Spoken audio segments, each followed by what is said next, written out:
सत्यं रजस्तमो बुद्धिरहंकार परोऽपि च आकाशं च रविः सोमो धरित्री धरणीधर निश्चिन्तो योगनिद्राश्च कृपालु देहधारकः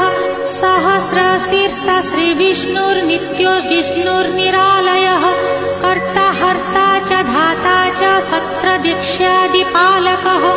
कमलाक्ष्य स्वयंभूत कृष्णवर्णो वनप्रियः कल्पद्रुमपादपारी कल्पकारी स्वयं हरिः